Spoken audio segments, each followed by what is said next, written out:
Merci. Alors, nous allons aborder notre troisième table ronde en partenariat avec le point de la matinée. Donc, cette table ronde s'appelle « De l'homme réparé à l'homme augmenté, un pas à ne pas franchir ». L'avènement d'humains assistés dans leurs capacités physiques et cognitives grâce à la robotique et à l'intelligence artificielle est une source d'espoir pour toutes les personnes qui auraient besoin d'être réparées, entre guillemets, après un accident ou une maladie. Mais ces nouvelles possibilités inquiètent les spécialistes, pour qui cela entraînera inévitablement des demandes d'amélioration des capacités individuelles.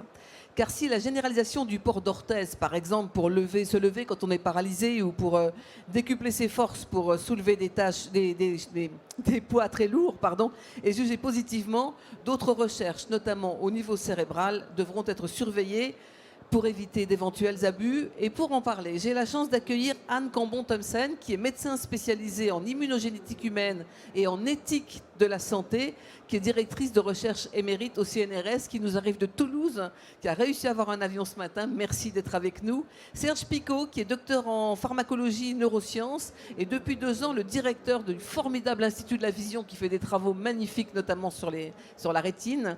Et puis, est-ce qu'on le présente encore, notre ami Guy Valencien, qui est professeur d'urologie, pionnier de la robotique chirurgicale et membre de l'Académie nationale de médecine. Alors déjà, Guy, est-ce qu'on pourrait commencer par une définition? Quelles sont les limites entre réparation et augmentation? Vous avez un micro.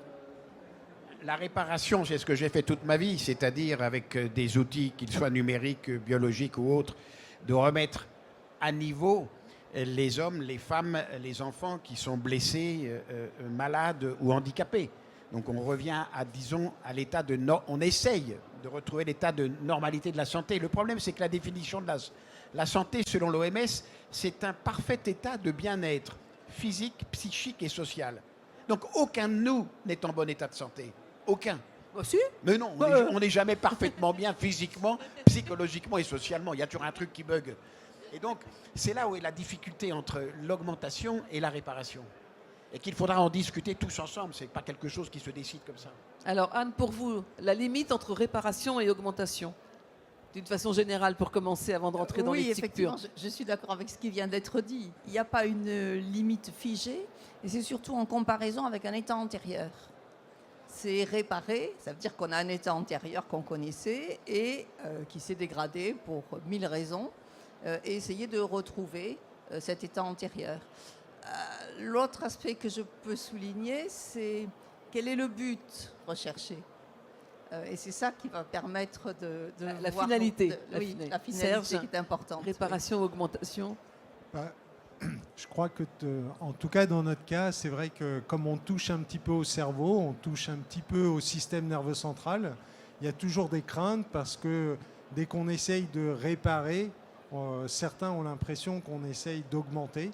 Et en fait, il n'y a pas de raison à considérer, sous prétexte qu'on veut s'adresser au système nerveux central, qu'une prothèse, elle soit considérée différemment que lorsque c'est une prothèse de hanche ou une prothèse de dents ou toute prothèse. Donc en fait, l'idée, c'est qu'on cherche juste à réparer avec des prothèses, qu'il s'agisse du système nerveux ou d'autres organes. Alors Guy, on va revenir un peu à la pratique actuelle. Vous connaissez bien le sujet. Qu'est-ce qu'on peut réparer aujourd'hui? Qu'est-ce qu'on répare bien? Qu'est-ce qui pourrait être considéré comme un petit peu tendancieux? L'homme réparé aujourd'hui, la science a fait quand même beaucoup de progrès. Si vous prenez un exemple, le parkinsonien qui tremble et qui, grâce à l'électrification de ses puces ou de ses électrodes, s'arrête de trembler quand on lui envoie l'énergie et se remet à trembler, c'est merveilleux de voir combien on peut améliorer l'état de santé ou l'état de maladie, je dirais, d'un homme ou d'une femme atteinte de Parkinson. Mais la nature est très forte. Elle est bien plus forte que nous. Et les cellules gliales qui entourent les neurones sont des petites méchantes qui viennent entourer les électrodes pour empêcher l'activation. On n'aime pas être violé, nous les premiers, et la nature encore moins. Donc attention, et c'est tout le danger, si vous voulez, c'est de vouloir forcer ce qui se passe dans la nature pour essayer d'aboutir à un surhomme ou à un transhumanisme qui me désespère. Parce que ce n'est pas parce que je verrai mieux, que j'entendrai mieux, que je courrai plus vite, que j'aurai plus de mémoire et plus d'intelligence, que j'aimerai plus. C'est faux. Or, c'est la seule chose qui compte. Mais la réparation, on imagine bien quand il y a un préjudice, une maladie, mais On en avait parlé il y a quelque temps, je me souviens, vous disiez, mais par exemple, j'ai un enfant sourd. Cet enfant, il est appareillé. Grâce à ça, il entend bien. Et imaginons l'appareillage magique qui fait qu'il entend 10 fois plus que sa sœur. Sa sœur, pour ses 18 ans, elle dit je veux être appareillée comme mon frère. Là, on est dans l'augmentation. Vous vous souvenez de cette discussion? Non, mais oui, je m'en souviens. Non, mais pourquoi aller entendre plus? Nous entendons les sons, nous n'entendons pas les ultrasons, alors que les chiens, les chats et plein d'animaux les entendent, ni les infrasons. Nous sommes faits comme ça. Notre cerveau est construit autour de cela. Si on se mettait à entendre les infrasons et les ultrasons, mais on deviendrait fou, totalement fou. De même que si on se mettait à voir les ultraviolets ou les infrarouges, on ne tiendrait plus. Donc nous sommes programmés, je dirais, sans le vouloir, pour une certaine appréciation des choses et une relation au monde. Ne la transformons pas. Donc il faut connaître nos limites et pas essayer coûte que coûte de les dépasser. Mais c'est un risque démiurgique Ouais. de vouloir surmonter. On est dans le quantitatif pur. Moi, ce qui m'intéresse, c'est le qualitatif. De même qu'augmenter sa durée de vie jusqu'à quand on est programmé pour 120 ans, on va y arriver peu à peu. Mais au-delà, vous vous rendez compte, si j'avais 1000 ans, dans 1000 ans, je serais le même dans un monde qui aura bougé, mais je deviendrai zingo. Parce que tout aura changé autour de moi et je resterai comme un vieux con. Je veux dire, mais non, arrêtons ces idées folles qui n'ont aucun sens. Il y avait un autre exemple dans ce domaine, toujours, moi, qui m'avait amusé, enfin amusé, oui. C'était l'histoire de Pistorius. Vous vous souvenez de cet athlète qui, malheureusement, a tué sa compagne, et là, c'est quelque chose de dramatique, mais quand ce garçon qui avait été amputé des 2 jambes a eu des lames pour courir, les athlètes valides ont dit il est avantagé par rapport à nous. Et là, on retombe vraiment quand la réparation fait mieux que la nature. Et pourtant, on va pas mettre des lames à toutes les personnes qui veulent courir. Oui, mais alors courir plus vite, bon, c'est pas gênant. Hein. On peut prendre une patinette ou un vélo. Hein. Bon, non, mais attendez. De même qu'en utilisant un marteau, on a déjà un outil qui augmente nos capacités. Un microscope augmente nos capacités de vision, un télescope aussi. Ça, ce sont des outils extérieurs. Hein. Mais d'aller nous transformer intérieurement, transformer le corps, hein, le modifier, non, je dis non. Alors Anne, l'éthique, il y a eu beaucoup de questions posées au comité d'éthique. Globalement, que disent les éthiciens sur ce sujet? Est-ce qu'ils ont déposé des lois? Est-ce qu'il y a eu des limites qui ont été posées? Pour former mes collègues. Alors les éthiciens, ils font pas. J'ai jamais vu des Chinois tristes. Et pourtant, ils sont dans un pays hyper autocratique. Vous avez 300 000 petits Chinois qui sont formés aux États-Unis. Vous croyez qu'ils restent aux États-Unis? Ils reviennent en Chine pour s'enrichir. Et la vision qu'il y a en Chine par rapport à la nôtre européen, vous prenez une estampe chinoise. Vous avez des montagnes avec des grands nuages, quelques arbres, une rivière. Au milieu de la rivière, vous avez une barque et une petite forme humaine, toute noire, avec un chapeau triangulaire. Vous ne voyez même pas le visage. C'est l'homme. Au milieu du cosmos, il n'a pas le droit de le bousculer. Hein, il le respecte. Sinon, il est dégagé. Et vous regardez un tableau européen du 18e, vous avez le roi avec son sceptre, sa couronne, son hermine, il est là, glorieux. Il domine la nature qui est derrière, un peu floue, dans le fond du paysage. Voilà, des vraies différences qui nous marquent. Et nous avons intérêt à nous retrouver. Il faudra qu'on discute de tout cela. Peut-être quelques questions? Oui, au premier rang, vous donnez un micro, s'il vous plaît. Merci. Ah, peut-être oui, un des micros, oui, on est 4. Bonjour, merci tout d'abord pour ces échanges, c'est vraiment très passionnant. J'aurais 1 milliard de questions, mais on va essayer de rester sur 2 questions déjà. Vis-à-vis de l'homme au Moyen-Âge, qui aujourd'hui verrait l'un des nôtres, il verrait du coup directement une forme limite de transhumanisme. Est-ce que du coup aujourd'hui c'est un peu aussi la même vision que l'on a, c'est-à-dire qu'en fait on se brise potentiellement avec des moralités, avec tout simplement des aspects technologiques et physiques qu'on n'aimerait pas forcément trop dépasser car ça fait un petit peu peur? C'est ma première question. Et concernant la deuxième question, c'est vis-à-vis en fait de l'impact concernant les comités justement d'éthique vis-à-vis des entreprises privées style Alphabet, donc qui détient Google, mais aussi une autre entreprise qui a pour but dans le secteur médical de combattre la mort, donc de nous rendre pas immortels mais plutôt immortels. Quel est le poids véritable en fait sur cela? Et concernant du coup l'objet de la conférence, est-ce que ce ne serait pas un pas à ne pas franchir, mais plutôt comment essayer de partir dans une société ou en tout cas dans un univers, un futur qui ne serait pas complètement dépassé par justement ces innovations-là? Ah, beaucoup de questions. Ah, oui, je suis désolé. Bon, alors, La, la première, bon, l'homme du Moyen Âge et aujourd'hui, Néandertal qui débarquerait aujourd'hui, etc. Effectivement, on est situé. Et pour lier avec votre deuxième question, les comités d'éthique, la réflexion, les positions, les lois, etc., c'est dans un contexte donné. Et c'est pour ça que les lois évoluent. En France, on a les lois de bioéthique qui encadrent ce domaine-là, notamment un certain nombre d'éléments dont on a parlé aujourd'hui. Et ces lois, elles évoluent. Parce que justement, les technologies évoluent, le contexte évolue, la société évolue, la vision des choses évolue aussi. L'éthique n'est pas figée, en fait. Donc, j'ai un peu de mal à dire comment ça serait dans quelques milliers d'années ou quelques centaines. Mais je pense que le fait d'être dans un contexte social donné et culturel donné, à un moment donné, au moment où on fixe des limites, il faut toujours le rappeler.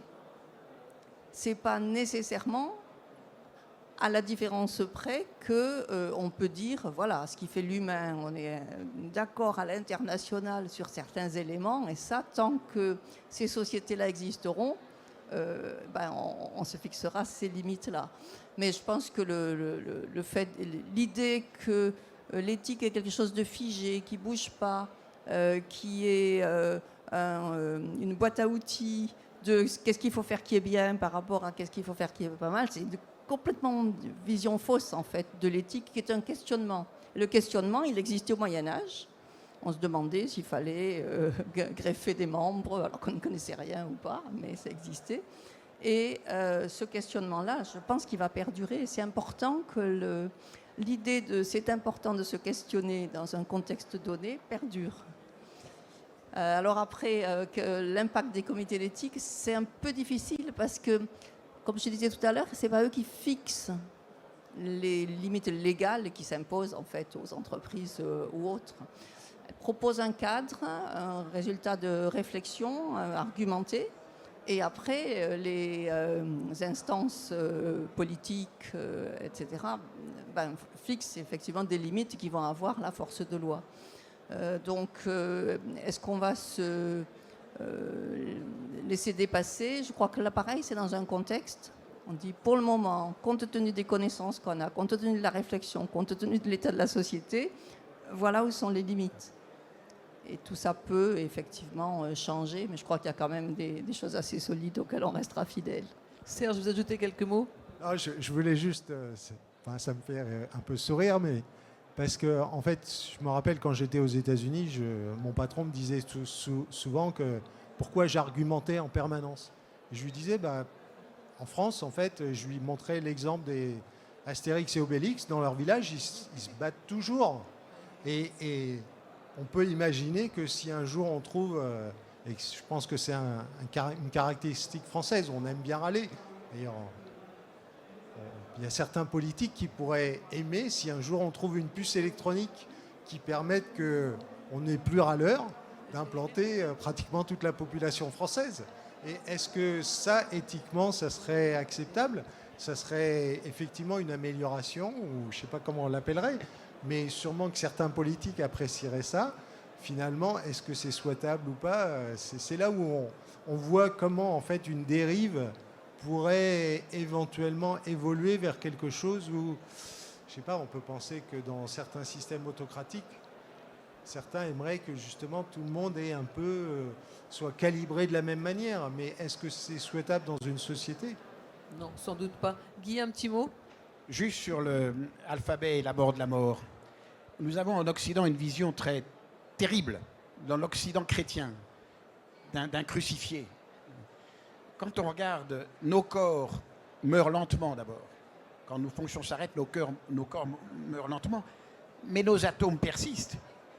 J'ai peut-être des particules de Socrate, de Mère Teresa, de Mère Staline Teresa, non, ou de non, Guy, Mère Gengis Khan. Teresa, non, pas vous. Hein, peut-être, vous aussi. Donc, en fait, nos corps ne sont que des formes temporaires dans un monde, dans un univers en évolution. Et on n'a pas cette vision-là en Europe. On est très concentré sur la tristesse, le drame, c'est la fin absolue. Non, pas du tout. La mort est une semeuse de vie, en fait. Il y a un côté presque cirque. Donc là, on est dans l'homme récupéré, là. Est-ce qu'il y a une dernière question avant qu'on soit obligé d'arrêter cette table ronde, hein? Non. Alors, un mot pour finir. Transhumanisme, hein. Demain, on va où, Guy? Niet. Anne? Je suis d'accord. Serge? Ouais, je pense qu'il ne faut pas avoir peur de... Parce qu'en fait, c'est souvent quelque chose qui nous est brandi un peu comme un épouvantail en disant attention, le transhumanisme. Je pense qu'on n'est pas du tout dans ça. Et je pense que la science et les scientifiques ne s'inscrivent pas du tout dans cette dynamique-là. Donc je pense qu'il ne faut pas avoir peur de la science. Et il faut éviter justement d'avoir un peu ce chiffon rouge qui nous est tout le temps agité devant nous. Les scientifiques n'ont pas cette volonté. Alors il y a peut-être quelques hurluberlus qui font de la science-fiction, mais je pense que il faut éviter que ça devienne un peu un frein au développement technologique. Ça sera le mot de la fin. Merci beaucoup, madame, messieurs.